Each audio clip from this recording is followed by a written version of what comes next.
Hello camera, hello Ben. I thought I ought to put down on record the actual history of the prostate cancer that I have. I just sort of put a bit of a timeline on it. So it's now August 2021. I'm actually just trying to think back to when I think I first found out I had an elevated prostate cancer score.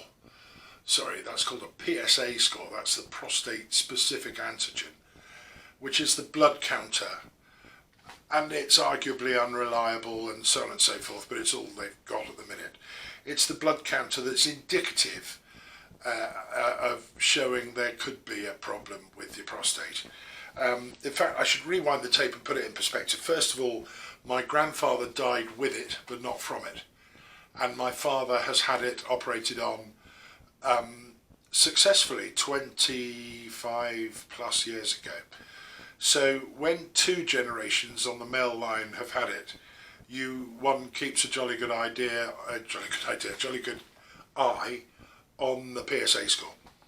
So I think we found it was elevated, and I'd not been for about 18 months, much to the chagrin of Sarah, who works in this field. Sarah being my much better half. We found it was elevated back in, well, I had turned 50. It might have been just before I turned 50, so that would have been 2011, 2012. We saw that the score was up a bit and we watched it. 3 months later you have another test. It had gone up a little bit more, not a huge amount. I think when we first found it was a bit high, it was 3.2 or 3.3, and the health system had decided they'd just changed the warning area for people in their 50s from 4, a PSA count of 4, anything there or there above is a problem and needs to be investigated, and they'd literally just changed it down to 3, I think I'm right in saying. So mine was about 3.3, something like that, and then I think it went up to 3.5, and then 3 months later it had continued to rise, and then biopsies were taken. So marched into hospital. They took basically a hollow needle which goes up through your rectal passage into your prostate gland.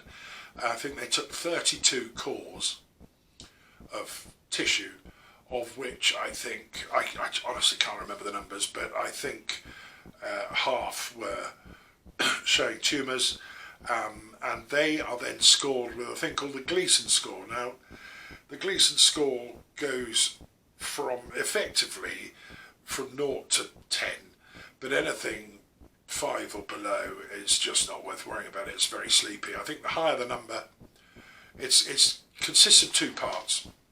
One part denotes the amount of cancer, I think, and the other one denotes how many times it has changed in terms of on a cellular basis. They can see, well, it started this shape, it's now that shape, it's now that shape, it's now that shape. The more it's changed, the more aggressive the cancer is, the higher the Gleason score. And I think my Gleason score was 7 or 8, I can't remember. I think it was 7. And I think it was high on the amount and lower on the aggressiveness. Could be the other way around. Anyway, it's all history now. So once we discovered that, we're now into 2013, and I had a radical prostectomy by Mr. Rimington and his, what's the other chap called? He's a lovely man, I must remember the name, I'll add it in later. Sarah will tell me off for not remembering his name, who's actually now the leading guy. But anyway, they did robotic surgery, keyhole surgery, and they pulled it out. Now, what they didn't pull out was any lymph tissue, which I think they now do as a matter of course. And this is how the science of cancers, etc., is moving forward all the time. They're learning by their mistake's a strong word, but they're learning all the time. And I think now, as a matter of course, they would take the neighbouring lymph tissue out, because one of the first ports of call, if the cancer has got out of the prostate itself, is the lymph tissue, and from there it goes to other places. So I have a good memory actually of coming round in my hospital bed and Mr. Remington coming in and saying, Steve Garnett, that's the other chap, it might have even been Steve Garnett, came in and said, all good, the cancer hasn't broken through the skin of the prostate, for want of a better description.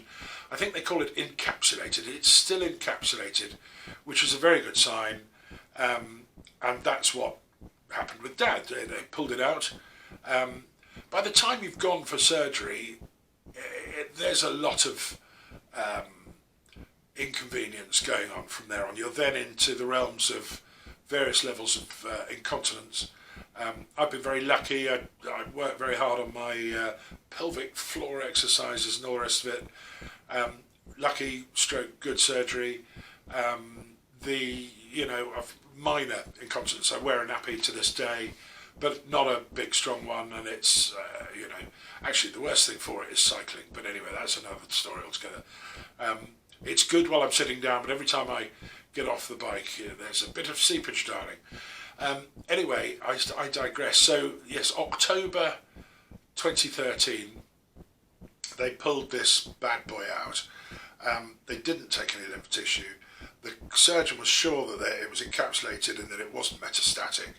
So you then get over the surgery and you come back in 3 months later for a PSA test, and they did that, and it was still 1 point something. So it was very obvious that obviously if you don't have a prostate, you shouldn't have any prostate specific antigen, because it's the prostate that makes that antigen, or prostate tumour cells. So basically straight away we knew that the cancer was metastatic. So then there's a series of radiotherapy, I think, then followed on that, which went on for, I want to say 4 months. I can't really remember. I wish I had a memory. If Sarah was here, she'd tell me straight away what it was. But anyway, a full course of radiotherapy. That didn't make a huge difference. So then it was a full course of chemotherapy on docetaxel. I was very lucky my hair didn't fall out, but both the radiotherapy at the time made me very tired, and the docetaxel just knocked me squiffy. It's a 3-weekly chemo. I had 10 batches, so that was over 30 weeks. The first week after it, you feel lousy. The middle week, you feel like you got really bad flu. And then the third week, you feel relatively okay. And then in you go and get poisoned again. That brought the PSA score down for a bit. Then I was put on bicalutamide, which is a hormone therapy. Bicalutamide doesn't stop the manufacture of testosterone, as I understand it. Testosterone's the big baddie. The cancer needs testosterone to thrive. I think bicalutamide, I could be wrong here, but I think bicalutamide, which was the first, what I would call generically a hormone drug, and that was probably a year after surgery, maybe even 6 months after surgery I started on that. They give you that so it doesn't completely screw up any sex life you might try and be having, but frankly after a radical prostectomy it's almost history, but you still want to have one. That's the key thing. And it's vulgar to go into the extent to which one tries to get an erection. It's absolutely hideous. Suction devices, tablets, injections into your old chap, and all of these things. Hideous times where we over-injected it one Christmas Eve, and that was possibly the most painful part of the whole process so far. I thought my old chap was going to explode. Anyway, this is all slightly after the 9 o'clock hour, isn't it? But unpleasant. So, where was I? Yes, bicalutamide. So bicalutamide basically sits between testosterone and the cancer, and it acts as a blocker, like an American football. Get out of the way. it very soon didn't work and the PSA was charging upwards. They then put me on Zoladex. So Zoladex is effectively chemical castration. It suddenly you start, well, bicalutamide I had morning sickness with, and hot sweats started a little bit. As soon as I went on the Zoladex, hot sweats massively, tits grew, my man boobs, putting on a lot of weight relatively quickly, and after a year or two on it, your libido is non-existent. To be honest, I'm a sort of just an android now in terms of libido. It's just not there. Not interested, which is weird for a bloke.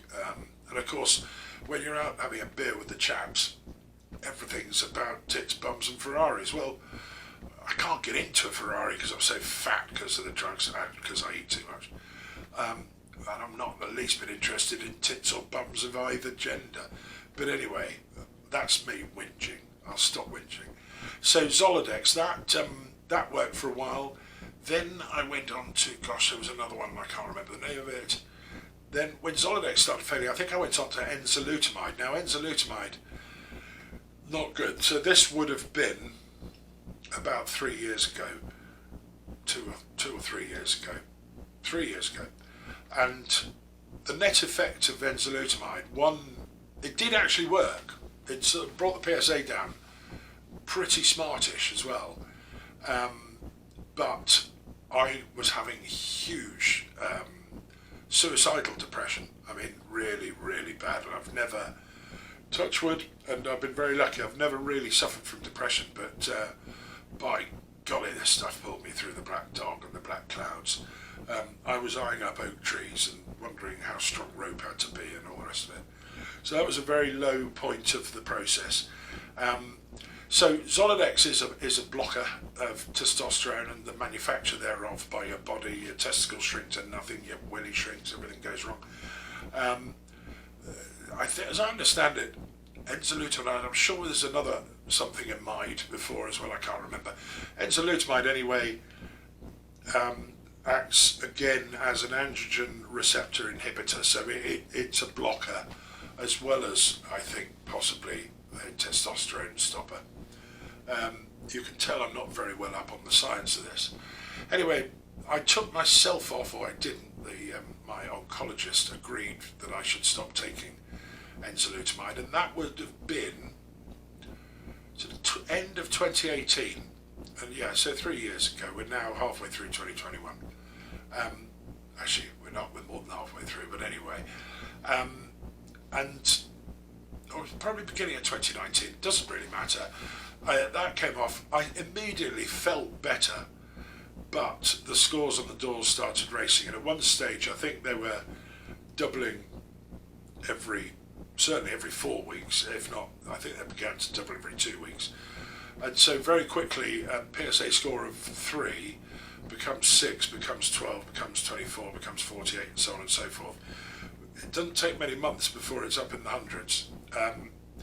Now, there's no exactness to PSA. Some people will be quite dead by the time it's 2 or 3 or 400.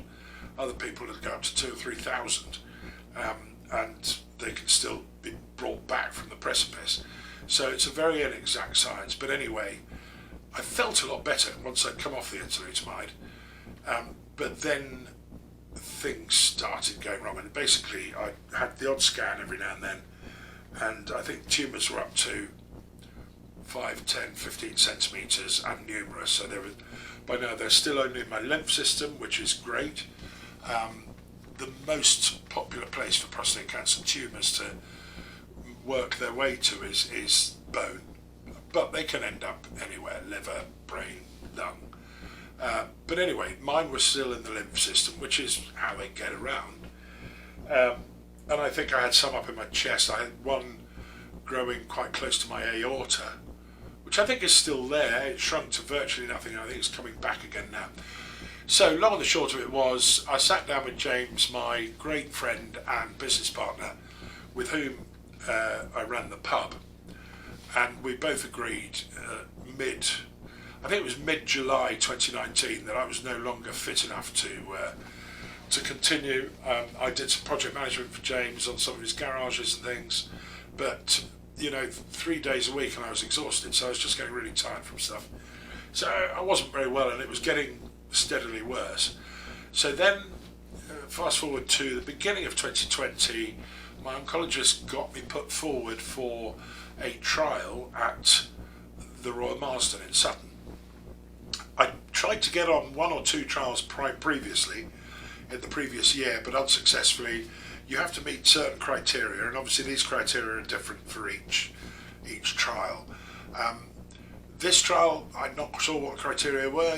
Once you get on it, you don't know what they are. When you can't get on it, you're told, well, you didn't have BRCA2 gene or ALM gene or whatever. This one, I see, it seems to tick the boxes, and I'm not allowed to say what it's called. It just called a code name and number, so it's not even worth telling you what it is. But I started that, I think, in February, late January, early February 2020. And in the first instance, there were a few horrible side effects, but they wore off within a month or two. To the extent that I've virtually got no side effects now. I still have the sweats. I still find it very difficult to lose any weight. Even doing all this cycling, I've probably lost 7 or 8 kilos. And I think most people would have lost 20 kilos by now. Mind you, I'm very good at eating and I drink too much cider. Anyway, that to one side. Within 3 months, the PSA score had gone from several hundreds down to 1. I mean, it really was that incredible. So the hospital were very, very pleased with that. I was enormously pleased. And it then stayed down, I think it went down to 10, but then it just reduced and reduced and reduced and reduced. Of course, lockdown started in March. By then it was already reducing fast in 2020. I'd already locked myself down at the end of February, actually. And my only time of leaving the house was every other Thursday, where I would go, and I'd go to the hospital, they'd take my bloods, test them, they'd wire me up to heart machines and give me a good prodding, basically. And that's because it's a trial, and they need data. They want to see what's happening within the body. I have regular scans. I think that every other month, might be every 3 months, can't remember. And then looking at that data as well, so bone scans, MRI scans, CT scans, PMSA scans, which is the latest ones I've been having. All tickety-boo, and so, I don't know, by about August, September time, I started planning the big ride that I'm currently doing. But that took a lot of toing and froing before it became anything near a reality. But here we are, in month 20. I'm on the 20th month of being on this trial, and the scores on the doors are now elevating. I think they were down at 1 in January, and they're up to 10 or so now. So they've come up tenfold, but they're still very, very low. 10 is a very, very, very low PSA score. And I'm still on the trial. So what happens is, they call it disease progression. Once the disease has progressed over a certain amount, they take you off the trial. That's in the rules. It's in the rule book. It's all part of the data management. They say, well, once it's not working anymore, and sadly, the cancer works out how to swerve the rugby tackle and carry on and trot its way to the try line. So that's beginning to happen now, but it hasn't happened, and I'm still on the trial, and it's still going well. So I've been going, instead of every 2 weeks, I've been going to the hospital every once a month, because it's a bit of an epic trip. Last time I had to fly to Glasgow. Another time I came down from Hull. That was when I did my back end, and Sarah took me home, actually, in my rescue vehicle. My next one, I'm going to be in Devon or Cornwall, so it's always a bit of an epic trip, but I'm loving it. Buses, trains and planes, it's lovely. So that brings us really to the current day. So I have metastatic prostate cancer. The tumours, which had virtually shrunk to nothing, and in some cases had shrunk to nothing, are beginning to come back. Right now they're about 5 or 6 millimetres. Again, blink and you could miss them. It's still only in the lymph tissue, which is great. It hasn't yet got to bone or any other major organs. The only worrying one that worried them when I first started the trial was this tumour, which was right by my aorta, I think, and just that it can block blood flow. It's not on the aorta, it's just near, it's the lymph gland near the aorta, apparently. Anyway, so that's it. My cancer journey so far. It's in that time, I've lost some very, very good friends to it. Some that I've known for a long time, and some that I've met whilst being a fellow patient. And it hurts just seeing these lives wasted. It's horrible. Which is another reason why I'm doing it. Everything counts. It's I don't know. Anyway, fade to black on that one, I think. That's where we're at with prostate cancer.